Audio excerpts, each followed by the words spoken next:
Dear MarketWatch, my husband and I are both retired. My husband is collecting Social Security at 64 years of age, while I'm waiting to collect mine at 70 years. We are fortunate to have owned a house since 1999 in one of the hottest markets in the San Francisco Bay Area. It would be worth at least $2.5 million if we were to sell it now. Our mortgage payment is $1,800 a month, and we overpay $300 every month toward the principal. We would like to enjoy retirement on the San Diego coast without having to sell our house. My son is in his late 20s, earns a six-figure salary and has substantial savings. He would like to invest in real estate to reduce his tax burden. I propose that he buy a house or condo somewhere on the San Diego coast that he will rent to us. Then, he and a couple of his friends can rent our house in the Bay Area where they all work. We estimate charging a rent of $4,000 to $4,500 per month, which can give my husband and me additional income while we enjoy retirement. Is this a good proposition? Are there any downsides that we should be aware of? I appreciate your advice. Sincerely, Retiring on the Coast. The Big Move is a MarketWatch column looking at the ins and outs of real estate, from navigating the search for a new home to applying for a mortgage. Do you have a question about buying or selling a home? Do you want to know where your next move should be? Email Jacob Passy at thebigmove@marketwatch.com. Dear Retiring, on the surface, you have what seems to be a win-win proposition. You and your husband want to retire to a cozy beachfront abode, and your son wants to invest in real estate. It's easy to see why you wouldn't want to try to kill two boardwalks with one stone. The strategy you've concocted, however, is actually more complicated than you might realize, for a number of reasons both financial and emotional in matter. Let's start with the latter. Renting to family isn't for the faint of heart in the most straightforward of circumstances. The arrangement you're envisioning is far from straightforward. You wouldn't be just renting to your son and his friend. He's also renting to you. That inherently complicates things.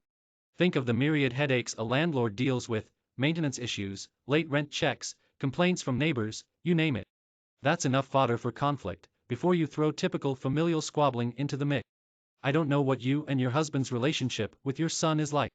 If the three of you typically enjoy open, reasoned and calm communication, perhaps you won't be facing too tumultuous a setup. If you're often disagreeing and at each other's throats, why would you go into business together? Even if your relationship is on steady ground, at the very least you'll need to draw up contracts with each other and agree on the relevant term.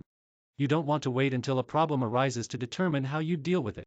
If the IRS determines a home is being used for personal purposes, limitations may apply regarding rental expense deduction.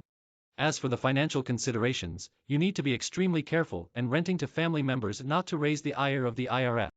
Presumably, both you and your son would wish to be able to deduct relevant expenses for each of your homes, such as mortgage interest, insurance, maintenance and depreciation.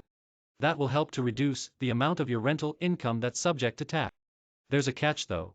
According to the IRS, a second home could be considered a personal residence if it is used by a member of your family or of a family of any other person who has an interest in it, unless the family member uses it as his or her main home and pays a fair rental price.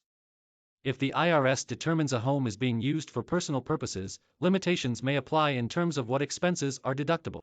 So if you're not careful, you could essentially face a double hit, tax-wise, from renting a home to family. For that reason, you should be cautious about giving discounts to your son on rent. You'll want to research what the fair market rent is for each property. You could get this information from online rental listings or hire an appraiser. Keep records of this, in case the IRS wants proof. According to the American Institute of Certified Tax Planners, a taxpayer may be able to give their relative a small price break by using what is known as a good tenant discount.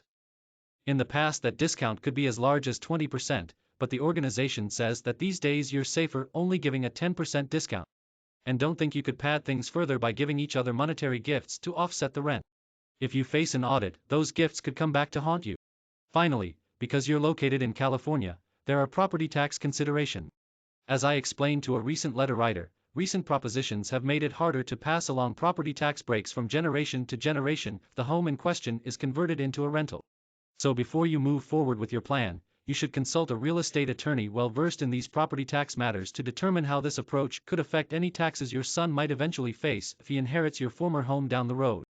Ultimately, the scheme you're considering has a lot of potential hitches. That doesn't mean you shouldn't move forward, but it underscores the need to proceed with caution and ongoing counsel from tax and legal experts. Either way, I hope you and your husband manage to determine a way to get the retirement you dream of and enjoy this next phase of your life with your toes in the sand. Best of luck. By emailing your questions, you agree to having them published anonymously on MarketWatch. By submitting your story to Dow Jones Company, the publisher of MarketWatch, you understand and agree that we may use your story, or versions of it, in all media and platforms, including via third party.